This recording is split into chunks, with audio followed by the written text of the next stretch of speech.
తెలంగాణ మంత్రి కొండా సురేఖకు అదేవిధంగా అక్కినేని నాగార్జునకి మధ్య నడుస్తున్నటువంటి గొడవ ఏదైతే ఉందో ఆ గొడవ పెరుగుతుందా అర్థం కావడం లేదు, తరుగుతుందా అర్థం కావడం లేదు. నాగార్జున గారు ఏమో పరువు నష్టం దావా కేసు వేశాడు, దానికి సంబంధించి కేసు అయితే గట్టిగా నడుస్తూ ఉంది.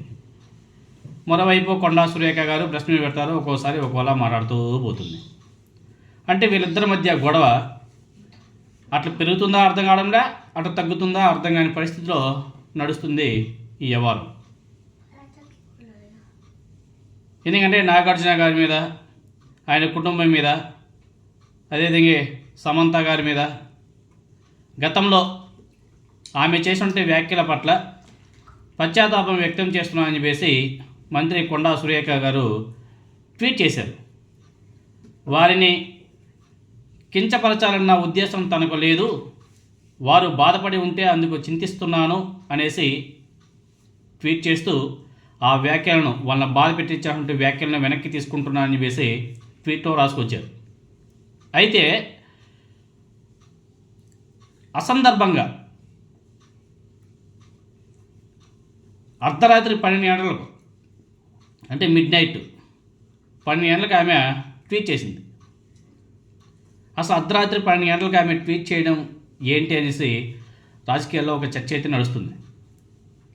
కాగా ఆమె మీద నాగార్జున గారు వేసినటువంటి పరువు నష్టం దావా కేసు కొనసాగుతుంది. కానీ ఆమె ఇంత సడన్గా 12 గంటలకు నాగార్జున గారి మీద చేసినట్టే వ్యాఖ్యలను వెనక్కి తీసుకోవడం ఏంటి, చింతిస్తున్నానని చెప్పేసి ట్వీట్ చేయడం ఏంటి, అది కూడా అర్ధరాత్రి 12 గంటలకు ట్వీట్ చేయడం ఏంటి అనేసి అందరూ కూడా మాట్లాడుకుంటున్నారు. అదే చెప్పేది, వీళ్ళ గొడవ పెరుగుతుందా తరుగుతుందా అర్థం కాని పరిస్థితి. ఒకవైపు పరువు నష్టం దావా కేసు నడుస్తుంది, మరోవైపు నేను చింతిస్తున్నాను, నా వ్యాఖ్యలు వెనక్కి తీసుకుంటున్నానని చెప్పేసి మేడం గారు మాట్లాడతారు.